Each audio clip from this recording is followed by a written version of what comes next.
अस्सलाम वालेकुम नाजरीन, मैं हूं कामिल मीर और आप देख रहे हैं नई खबर। नाजरीन, 22 मई को लाहौर से त्यारा कराची जाते हुए के करीब हादसे का शिकार हो गया था। इसमें 97 लोग ऐसे थे जिनकी डेथ हो गई थी इस त्यारा हादसे के अंदर। हकीकत में ये 97 कहानी है और इसी में ही एक कहानी जो हिम्मत और हौसले की कहानी है वो आरिफ फारूकी साहब की है। आज आरिफ फारूकी साहब मेरे साथ मौजूद हैं।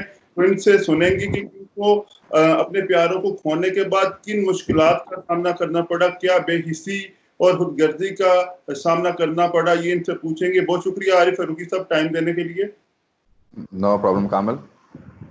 आरिफ साहब बताइएगा कि एक तो आपकी वाइफ और आपके बच्चे इस हादसे में शहीद हो गए थे, लेकिन उसके बाद जो उनकी बॉडीज को लेने के लिए आपको जो मसाइल का सामना करना पड़ा और आपके जो बाकी साथी थे जो इस फ्लाइट में सवार थे जिनके उनके लवाकिन को जिन मुश्किलात का सामना करना पड़ा, तो जरा डिटेल बताएंगे क्या आपको मुश्किलात पेश आई सारी। कामिल साहब, मुश्किलात जो है क्या कहते हैं, काफ़ी सारे स्टोरीज़ हमारे हो चुके हैं, लोग आके बता भी चुके हैं कि शुरू में कोई आपके गवर्नमेंट इदारे वगैरह कोई वहाँ पे प्रेजेंट नहीं थे, ना पुलिस की कोई नफरी थी। वो सीधे सीधे जो आपके ईदी वाले या चीपा वाले खुद ही डील कर रहे थे लवाकिन के साथ। जो वो कह रहे हैं लड़के ले गए या आइडेंटिफाई करके ले गए, क्योंकि सिस्टम इन प्लेस नहीं था। इतनी बड़ी चीज़ होती है, इससे पहले आपका भोजा का भी हुआ है, एयर ब्लू का भी हुआ है, 10 आपके एक्सीडेंट्स वगैरह हुए हैं, बल्दिया आपके फायर का हुआ है। ठीक है, असल मसला ये आता है इन किस्म के हादसा में आइडेंटिफिकेशन का। इनको करना ये चाहिए था कि जिस टाइम पे प्लेन का हादसा हुआ था उसी टाइम पे जब बॉडीज रिसीव हुई थी, तो वहीं जो है एक आपने ब्लॉक लगा देना था। आपके जितने भी ये डिजास्टर मैनेजमेंट के लोग हैं वहां पे आ जाना चाहिए था, अपनी बॉडीज तहवील में लेके proper chain of custody evidence की डीएनए सैंपल्स उठाना चाहिए था इनको। और अब आपको सबको पूरे पाकिस्तान को पता चल चुका है कि पीएफएसए जो है पंजाब फॉरेंसिक साइंस एजेंसी, वो 24 घंटे में ये सारे सैंपल्स रन कर सकती थी। ठीक है ना, 24 घंटे। आपके जो सिंध गवर्नमेंट है वो आके 21 दिन कह रही थी। ठीक है ना, there is a huge difference. एक दिन कह रहा है और एक 3 हफ्ते कह रहा है। ठीक है, तो और दूसरी चीज़ ये है कि जब मैं अपने बच्चों को मैं ढूंढने मेरी वाइफ मिल गई थी मुझे फर्स्ट डे जब मैं वहाँ लैंड किया था, और मेरी बड़ी बेटी, ठीक है ना, आइडेंटिफिकेशन वगैरह उनकी हो गई थी। और जो मेरी छोटी बेटी थी 4.5 साल की, और जो मेरा बेटा था 14.5 साल का, वो मुझे मिला नहीं था। और उसके बाद पूरी एक दास्तान है उसको कि वो ढूंढने में किस तरह निकला था, क्योंकि मुझे खटका जब हुआ था, जब मैं 5वें दिन वहां पे गया तो एनडीएमए के कंटेनर्स फाइनली वहां पे आ गए थे। वहां आपको कोई इन्फॉर्मेशन कोई नहीं दे रहा था, तो फैसल ईदी साहब से मैं बात किया तो फैसल ईदी साहब कहते हैं कि आपके बच्चों की कोई तस्वीरें हैं? मतलब तस्वीरें? मैं यार मैं बाप हूँ, मुझे खुद क्या कहते हैं पहचानने में नहीं आ रहा था, और तस्वीरों से क्या करेंगे? नहीं नहीं, उसमें जिसमें स्माइल कर रहे हो। तो मैं उनकी शक्ल देख रहा हूँ, मैंने देखें फैसल साहब ये आपका काम नहीं है, कौन पीछे काम कर रहा है? कहते हैं देखें हमारा एक आया है क्या कहते हैं forensic dental expert Humayun Taimur साहब। ठीक है ना, वो जो है जो आपका जुनैद जमशेद का भी जो हादसा हुआ था उसके अंदर ना हफ्ते के अंदर सबको आइडेंटिफाई कर दिया। वहां मुझे खटका हुआ, मैंने यार वही वाला बंदा। अच्छा मैंने सर पता करें वो तुमको चाहिए क्या असल में? वो कहते हैं कोई डेंटल रिकॉर्ड्स, कोई एक्सरे, कोई एमआरआई। मैंने सारे बच्चे मेरे हेल्दी थे। तो कहता है अच्छा मैं पता करके आता हूँ। पता करके वापस आए, वो कहते हैं यार वो कह रहे हैं तैमूर साहब, जो डॉक्टर तैमूर है, वो क्या मुंह खुला हुआ है कहीं उनका, जहाँ हंस रहे हैं या कुछ कर रहे हैं? मैं उनकी शक्ल देख रहा हूँ फैसल ईदी साहब की, मैं हाथ पकड़ ले हाथ जोड़ लिया, मैं खुदा का वास्ता यार मैं पढ़ा लिखा बंदा हूँ, कहीं इस तरह नहीं होता डेंटल फोरेंसिक्स के अंदर कि आप जो है क्या कहते हैं उसके विजुअल आइडेंटिफिकेशन के दांत के ऊपर आप बॉडी आइडेंटिफाई कर रहे हैं, स्पेशली जब आपका इस किस्म का हादसा हुआ है। आपको सीधा सीधा डीएनए के ऊपर जाना है। ठीक है, उसके बाद जब हुमायूं साहब से मेरी खुद बात हुई, वो कहते हैं देखो असल में सीनियर डीएनए बहुत महंगा होता है, तो डेंटल एक मजबूत तरीका है और सस्ता तरीका है ये वो। तो यहाँ से मुझे चीज़ समझ आ गई कि ये 2 नंबरी कर रहे हैं, ये सीधा सीधा जो है क्या कहते हैं आपके 2 नंबर रिपोर्ट्स निकाल रहे हैं, ठप्पा डाल रहे हैं, और आगे लोगों को लवाकिन को बॉडीज पकड़ा दे रहे हैं जो उनकी नहीं है। और यही चीज़ आपकी बाद में लोगों को पता चला है जब मैं अपने बच्चों का मुझे होगी क्या कहते हैं डीएनए क्या कहते हैं आ गया उसकी रिपोर्ट पीएफएसए से 6 घंटे के अंदर। उसके बाद जो है बाकी लोगों को जो हेल्प किया हो, जो गजल बेग हैं जो अपने भाई को ढूंढ रही थी, जिनका वीडियो वगैरह भी चला था, मुबीन है, हसनात है, हुनैन है, इट्स अ होल लिस्ट। इनके जब भी पंजाब फोरेंसिक से हम लोग रिपोर्ट्स वगैरह डीएनए के मंगवाए, वो घंटों में आए हैं। ठीक है ना, they are witness to this कि घंटों में आए, दिनों में नहीं। और जब सिंध गवर्नमेंट से मालूम कर रहे थे उस टाइम पे भी, तो कहते हैं 21 दिन। ठीक है, और जब गजल बेग जब गई हैं अपने भाई की बॉडी को क्लेम करने के लिए, तो वहां पे आपके एसएफडीएल के रिजल्ट के ऊपर वो बॉडी किसी और को पकड़ाई जा रही थी। और अगले कह रहे थे यार ये हमारी बॉडी नहीं है, हम लोग मार्क कर चुके हैं, ये आप हमें हमारे साथ मजाक कर रहे हैं। उसके बाद फिर वो माने क्या कहते हैं एसएफडीएल वाले के पंजाब फोरेंसिक की रिपोर्ट सही है और वो बॉडी उनको गजल को मिल गई। इसी तरह कहानी आपकी मुबीन के साथ है, आपकी हसनैन हुनैन, मतलब मैं कितने नाम लूं? इतने सारे लोग हैं जिनकी बचत हुई है, क्योंकि मैंने जाके इनको मैं कहा था कि यार SFDL के उस पे रिजल्ट्स पे ना रहो, पंजाब फोरेंसिक से करो, क्योंकि वो एक डिटेल्ड रिपोर्ट दे रहे हैं। और अगर आपको पता है फर्स्ट से पहले जितनी भी बॉडीज रिलीज हुई हैं SFDL के रिपोर्ट पे, SFDL वाली रिपोर्ट नहीं दी है, DNA की या फोरेंसिक की या डेंटल की। ठीक है, जो भी रिपोर्ट्स रिलीज हुए हैं वो 31 या 1 तारीख के बाद जो डिटेल्ड में है ना वो रिलीज हुए हैं। वो इसलिए कि 31 या पहली तारीख को हमारे बड़े भाई आ चुके थे यहाँ पे, क्योंकि पता था ये मसला हो रहा है। और उसके बाद एक फोरेंसिक एक्सपर्ट को बुलाया गया था इस्लामाबाद से, फेडरल से, और वो यहाँ पे आके फिर वो उसको टेक ओवर करके वो रिपोर्ट्स निकालने शुरू हो गया था आइडेंटिफिकेशन के। बीच में जो थोड़ी बहुत बॉडीज रह गई है ना, जो पहली तारीख से पहले पहले जो निकाले थे ये लोग, एरएनएस कहते हैं, फोरेंसिक और डेंटल, उसके ऊपर ये सस्पेक्ट है। इनको मैं सिर्फ ये कह रहा था कि इस टाइम पे अभी जो सूरत हाल है, वो जो अहमद मुर्तज़ा साहब हैं, वो अपने भाई की, उनको पता है कि उनकी मैयत जो है वो तदफीन हुई है लाहौर में कयूम साहब की जगह, जो PIA के थे। ठीक है ना, ये इसलिए पता चला है कि इनके अब्बू का सैंपल इनके यहाँ पहुंचने से पहले हमारी टीम ले चुकी थी। पंजाब फोरेंसिक साइंस एजेंसी से इनका रिपोर्ट निकलवा के ट्रेस कर लिए थे कि इनकी जो बॉडी नंबर कौन सा है, और उससे हमें पता चल गया कि ये जो है कयूम साहब मरहूम की जो फैमिली है उनको हैंड ओवर की गई थी 2nd या 3rd डे। ठीक है, तो अब उनको पता चल गया जब यहाँ पे आए। अब वो बेचारे अभी तक आप देखेंगे उनको कोरोना भी हो गया है। ठीक है, उनको बॉडी अगले कयूम साहब की फैमिली नहीं दे रही, क्योंकि मसला ये कि अभी एक अनआइडेंटिफाइड बॉडी जो रह गई हुई है वो कयूम साहब की नहीं है। ठीक है, अगर तो ये अहमद मुश्तबा साहब की अगर बॉडी मुर्तज़ा साहब को अगर दे देते हैं, तो वो बॉडी तो अगलों की नहीं है जो यहाँ पे अनआइडेंटिफाइड है, तो वो पूछेंगे कयूम साहब की बॉडी किधर है। अब कयूम साहब की बॉडी, कयूम साहब की बॉडी अगर नहीं मिलती तो जितनी तदफीन हुई हुई है और सब पे सवाल नहीं उठेगा कि किसी को गलत बॉडी चली गई है। आप बिल्कुल पहुंच गए हैं। देखें, अभी मैं ये कह रहा हूँ लोगों को कि यार पकड़ाई छोड़ दें, जो भी मसले में आ रहे हैं, आप सिर्फ एक इन्वेस्टिगेशन खोल लें।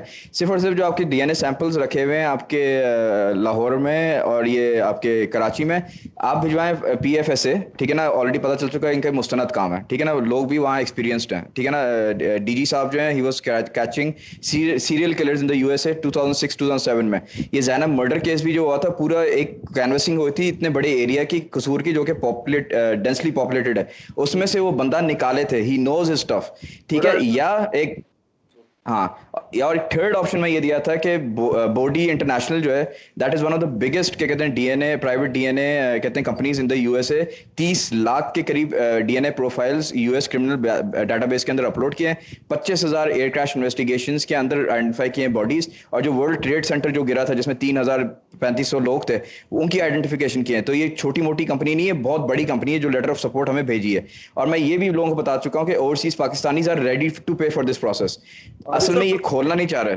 आपकी बातें सुन के ऐसे लग रहा है कि हुकूमत की सतह पर आपको अकोमोडेट करने के लिए कुछ भी नहीं किया जा रहा, बल्कि आप लोग खुद अपने जोर पर जो कुछ करवा रहे हैं वो कुछ हो रहा है। कामिल साहब, इसी तरह आप किसी से भी आप पूछ लेना जो भी हमारे ग्रुप के, अगर आप शुरू में याद है आपको, तो मैं था, मुबीन, गजल, हसनात, सारे आ रहे थे इसके ऊपर।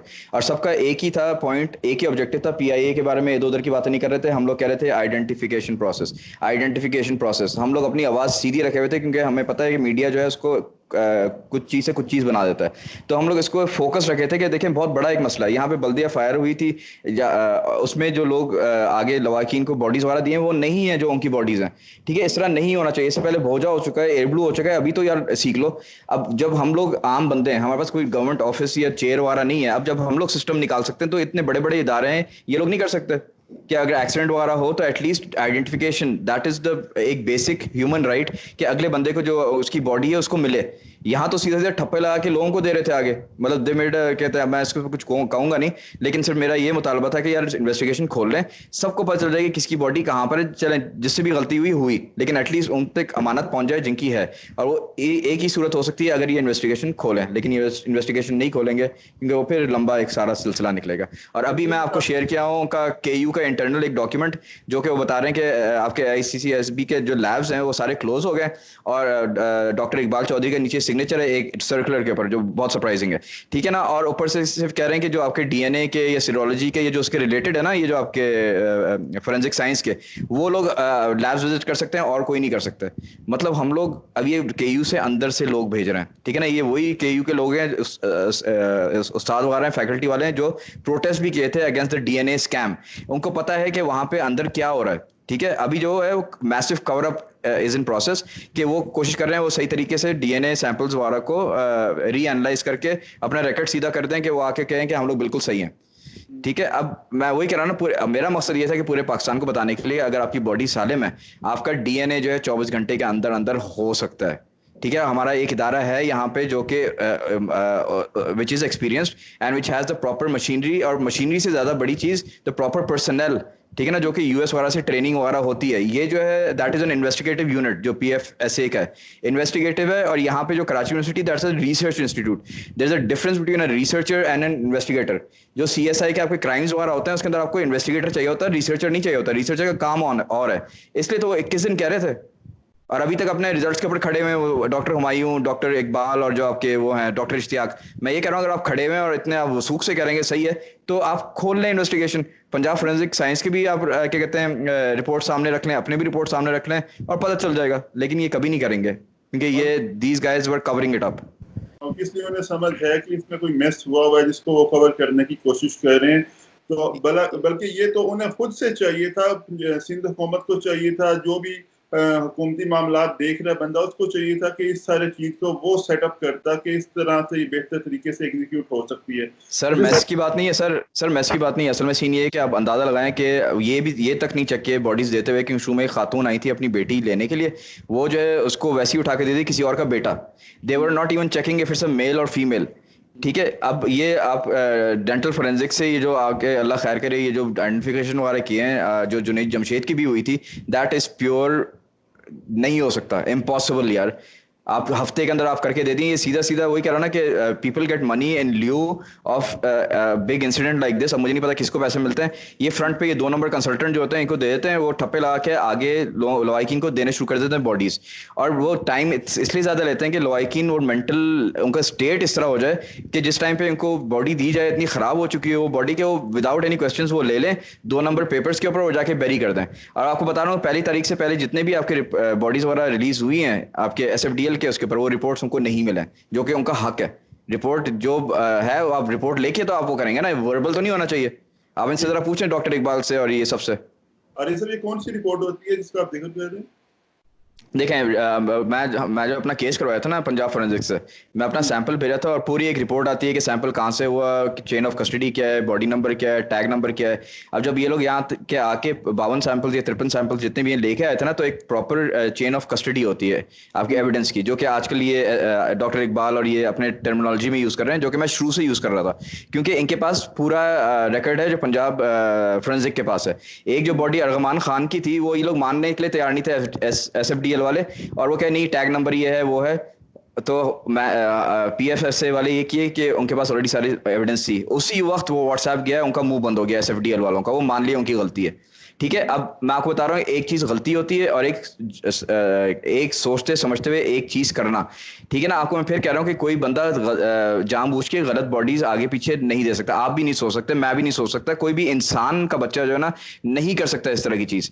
ठीक है, जो अगर हो रहा था तो इसके पीछे मोटिव होता है, हर क्राइम के पीछे मोटिव होता है। मैं आपसे सिर्फ ये पूछता हूँ कामिल साहब, इसके पीछे क्या मोटिव होगा? पैसे के अलावा तो कोई मोटिव नहीं हो सकता ना। गफलत तो एक तरफ, ठीक है ना, एक तरफ आपसे वही काम ठप्पे मार के आप बॉडीज निकाल रहे थे। और ये 8-10 दफा हम लोग एक्सपोज किए, प्रेस कॉन्फ्रेंस पे आके एक्सपोज किए, लेकिन आप याद रखें प्रेस कॉन्फ्रेंस के बाद एक एंकर हमें अप्रोच नहीं किया, एक स्टार आके खड़ा नहीं हुआ। पूरी government, MNAs, MPs, PTI, PMLN, जो मर्जी ले लें, एक बंदा आके कॉल करके पूछा नहीं यार ये मसला क्या है, ये गलत बॉडीज वाला मसला क्या है? Because it is the system that is controlling them. Imagine कि अगर आप पूरा मीडिया कुछ नहीं कह रहा है, पूरा गवर्नमेंट कुछ नहीं कह रहा है, प्राइम मिनिस्टर ऑफिस कुछ नहीं कह रहा है, तो ये कौन से लोग हैं जो इनको रोक के रखे हुए हैं? बड़े बयानात तो इन हुक्मरानों की जानिब से आ रहे थे कि हम ऐसा कर देंगे वैसा कर देंगे। इमरान सरवर साहब भी किए थे, लेकिन आप कह रहे हैं कि ग्राउंड पर आप लोगों से किसी ने राब्ता नहीं किया, कोई आपको एंटरटेन करने की, फैसिलिटेट करने की कोई कोशिश नहीं की गई। कामिल साहब, अफसोस की बात यह है कि मैं एक बाप था जो अपने बच्चों को ढूंढ रहा था और मैं इन्वेस्टिगेटिव रिपोर्टर बन गया। मुझे अंदर घुसना पड़ा है, सर खाने से लेके इधर से लेके उधर से, इससे बात उससे बात। जितनी इन्फॉर्मेशन मेरे पास है, ठीक है ना, या मेरे ब्रदर इन लॉ के पास है, उसकी एकलौती बहन थी, वो मेरे साथ ही साथ साथ था। जो हमारे पास इन्फॉर्मेशन है, हमारे जो ग्रुप के पास इन्फॉर्मेशन है, एक मिनिस्टर आके हमारे से एक दफा बात कर लेना, दूध का दूध पानी का पानी हो जाए, लेकिन कोई बात करने के लिए तैयार नहीं है क्योंकि देर नॉट रेडी टू एक्सेप्ट और देर इन ऑन इट। ठीक है ना, ये सारा जो रल मिल के ये वाला गेम है, वरना इस तरह हो ही नहीं सकता। मीडिया किस तरह चुप है? आप प्रेस कॉन्फ्रेंस सुने, उसके बाद उसके अंदर इतना मवाद है कि ये मीडिया वाले लेके उसका खेलते रहे, सुर्खियां उसका बनाते रहे, रेटिंग्स अपने बढ़ाते रहे, लेकिन एक बंदा बात नहीं कर रहा। ठीक है, ताहिर अशरफी आपके आए थे बिलाल कुतुब ऑनलाइन के, उसके ऊपर अहमद मुर्तज़ा साहब और मेरी बातें सुने, और उसके बाद वो फट पड़ गए थे। वो कहते यार इन लोगों को यहाँ भी सजा मिलनी चाहिए और आखिरत में भी, और आखिरत तो छोड़ें, यहाँ सजा होनी चाहिए और इतनी कड़ी सजा होना चाहिए और इबरतनाक किस्म की कि उनके बॉडीज पर आपके हैंग करना चाहिए मीनार पाकिस्तान से। अब वो भी सीन से गायब है। ठीक है ना, एक पॉलिटिकल पार्टी इस्लामिक हो या ना हो, ठीक है ना, ये इंसानियत वाली बात है। ठीक है ना, शहीदों की बॉडी आप कहते हैं और बहुत कहते हैं इज्जत वाला देते हैं, लेकिन यहाँ इज्जत बिल्कुल नहीं दी जा रही आपके शहीदों की बॉडी, यहाँ मजाक किया जा रहा था। ठीक है ना, उनके नाम पे फ्रॉड किया जा रहा था। वो शुक्र है कि कहते हैं, मैं कहता हूँ ना, वो एक आपकी मसलियत थी, God always has a plan. Sherdil साहब ने वहां से आना था, मेरी वाइफ और बच्चों ने आना था उस प्लेन के ऊपर। शेरदिल साहब नहीं होते वहां पे तो पंजाब फोरेंसिक वाले यहाँ पे नहीं आते। अगर मैं नहीं, मेरे बीवी बच्चे इस पे नहीं होते तो मैं यहाँ पे नहीं आता, और ये चीज पता नहीं चलती। वो लोगों को वैसी गलत बॉडीज दे देते, किसी की बेटी किसी के शौहर के नाम पे, किसी के शौहर कोई ग्रैंडफादर को अपने कोई बेटे के नाम पे। मतलब you have no idea what these guys were doing. और सिर्फ मैं सिर्फ कह रहा हूँ कि इन्वेस्टिगेशन खोले तो इन्वेस्टिगेशन नहीं खोल रहे। From the highest quarters I have in touch with like the PM house as well, लेकिन वो तैयार ही नहीं है सुनने के लिए। मतलब हम लोग झूठे हैं, मतलब वी लॉस्ट पीपल। ठीक है ना, मैं और जितने भी मेरे ग्रुप मेंबर्स हैं, वी लॉस्ट पीपल। हम लोग झूठ तो नहीं बोल रहे हैं ना, वी डोंट वांट सेंसेशनलिज्म। हम क्योंकि देखे हुए ऑन ग्राउंड क्या चीज हो रही है, हम बताना चाह रहे हैं, लेकिन कोई सुनने के लिए तैयार नहीं है। अच्छा सर, ये बताएं कि जानने जाया हो गई, ये इतना बड़ा नुकसान है कि इसको किसी तरह भी कवर नहीं किया जा सकता, रिप्लेसमेंट नहीं है। लेकिन एक और चीज होती है कि हर पैसेंजर जो ट्रेवल करता है वो इंश्योर्ड होता है, तो वो जो इंश्योरेंस की रकम है उस हवाले से कोई हुकूमत की जानिब से या पीआई की जानिब से आपसे कोई राब्ता किया गया? सर आप देखे होंगे ना, जितने भी मेरे ग्रुप के लोग थे, ठीक है ना, जो कि खुद अपने तदफीन वगैरह करके वापस उस ग्रुप में आए और बाकी लवाकिन को हेल्प किए हैं बॉडीज ढूंढने के लिए, उन जो भी टीवी के ऊपर आया, हम लोग सारे एक ही बात कर रहे थे, आइडेंटिफिकेशन प्रोसेस। ना पीआई की बात किए, ना इंश्योरेंस की बात किए, क्यों वो आगे की बात है। We are not concern about that. हम लोग अभी जो बात कर रहे हैं वो बहुत बड़ी बात है पाकिस्तान के लिए, क्योंकि एक्सीडेंट्स वो आप रोक नहीं सकते। एक्सीडेंट का मतलब है ना जानते बूझते कोई चीज़ हो जाना। तो इस तरह की कोई चीज़ आपकी शिप में होती है, गाड़ी में होती है, कोई बस होती है जो ऊपर से गिर गई है, तो उस टाइम पे आपका एक रिस्पांस, इमरजेंसी रिस्पांस यूनिट है ना, वो होना चाहिए और एक प्रोटोकॉल सेटअप होना चाहिए। 24 घंटे के अंदर अंदर आपकी डिजास्टर मैनेजमेंट की टीम वहां पर आए, तहवील में लें बॉडीज वगैरह, पीएफएसए को बुलाएं क्योंकि they are qualified in DNA वाला, उनके साथ लॉन्ग टर्म एक एग्रीमेंट वगैरह करें, सो दैट आपके 2-3 दिन के अंदर बॉडीज आइडेंटिफाई होके आपके एग्जैक्ट वरासा तक पहुंच जाते हैं। ये चीज शुरू से नहीं होते हुआ रही। People have not learn from the air blue crash, they have not learn from anywhere else. तो अभी सीन इंश्योरेंस वगैरह का इसका उसका नहीं है, ये है, ये एक चीज चेंज करना है। लोगों को एक तो एजुकेट करना था, यार आपको कोई भी अगर कहता है ना 21 दिन डीएनए, वो बकवास है। ये 24 घंटे के अंदर चीज हो सकती है अगर बॉडी आपकी सालिम है। दूसरी चीज, इससे जो चीज निकलनी है कि emergency response system in place होना चाहिए, जो अभी तक नहीं है। जब हम लोग आम लोग कर सकते हैं तो ये पूरी गवर्नमेंट मशीनरी है, तो इनको एसएप करना चाहिए। एक पेपर ही एक एसओपी बनाना है ना, ज्यादा टाइम तो नहीं लगना। और तीसरी चीज ये है कि जो सर्द खानों का जो हालात हो रहे हैं, वो बेचारे चीपा या ईदी वाले कोशिश कर रहे हैं, लेकिन गवर्नमेंट की तरफ से कोई वो नहीं है। ठीक है ना, वो बेरहमती होती है, कहते हैं बॉडीज वाले की, you have no idea what I had to go through. ठीक है ना, I had to go check every body. ठीक है ना, और वो ऐसी कहते हैं जमीन वगैरह पे पड़ी हुई थी। नहीं यार, 2020 है, पाकिस्तान है यार, there should be like people who actually stand up, और ओवरसीज पाकिस्तानीज हैं जो हेल्प करना चाह रहे हैं। यहाँ गवर्नमेंट जो रोड़े अटकाएगी कि उसमें पैसे बनाना चाहेगी, क्योंकि यहाँ पे सर्द खाना बनाने कितनी देर लगती है। ज्यादा मसला तो नहीं होना ना, जब यहाँ पे इतने बड़े बड़े मेट्रोज हैं, पता नहीं क्या क्या है, यहाँ ऑलरेडी हैं फ्रीजर्स वगैरह, तो यहाँ हम अपने जो डेड लोग हैं उनका हम लोग एहतराम नहीं कर सकते, कोई चीज बन नहीं सकती। कोई भी काम करना मुश्किल नहीं होता, रियासत की अगर विल हो तो कुछ भी हो सकता है। नीयत चाहिए होता सर, नीयत नीयत। ठीक है ना, यहाँ हर चीज़ पैसे पे तोली जाती है, हर चीज़ क्या कहते हैं बेमानी पे होती है, तो क्या हो सकता है। तो ओवरसीज़ पाकिस्तानीज़ को भी अपील किया, और ये जो मेरे बीवी बच्चे, बच्चों की जो सेक्रीफाइस हुई, ये ज़ाया नहीं होगी। इससे अच्छी चीज़ निकलेगी। एक तो नंबर 1 ये रिस्पॉन्स सिस्टम आ जाए कि इस तरह की चीज़ कभी भी हो, कोई बिल्डिंग में भी फायर हो जाए तो एटलीस्ट एंड में लोगों को अपने प्यारे अपने मिल जाए, जो उनकी अपनी अमानत है। ठीक है, दूसरा कोल्ड स्टोरेजेस वाला, और तीसरी चीज़, इसके बाद इस तरह का कोई अगर इंसिडेंट होता है और अगर कोई गवर्नमेंट से आके कहता है कि 21 दिन लगेंगे डीएनए के अंदर, और बॉडी अगर सालिम है, ठीक है, तो वो सरासर बकवास होगा। ठीक है, और मैं लोगों को ये कहता हूँ कि इस तरह का खुदा न खास्ता ना हो कोई चीज़, अगर होती है तो डीएनए रिपोर्ट जो है वो आपकी मलकियत है, वो आपको डिटेल में आनी चाहिए। सही। मेरी दुआ है कि अल्लाह ताला आपको सब्र अता करे, और जो आपका मुतालबा है हुकूमत से, हुकूमत उस हवाले से एक्शन ले और ये इन्वेस्टिगेशन करे, ताकि जो भी बॉडीज जिन फैमिलीज की हैं, जिन लवाकिन की हैं, उनको मिलें, ताकि नेक्स्ट आइंदा के लिए ऐसा कोई भी मसला पेश ना आए। बहुत शुक्रिया आरिफ जी साहब। Thank you sir, thank you very much for being my voice. Pakistan जिंदाबाद।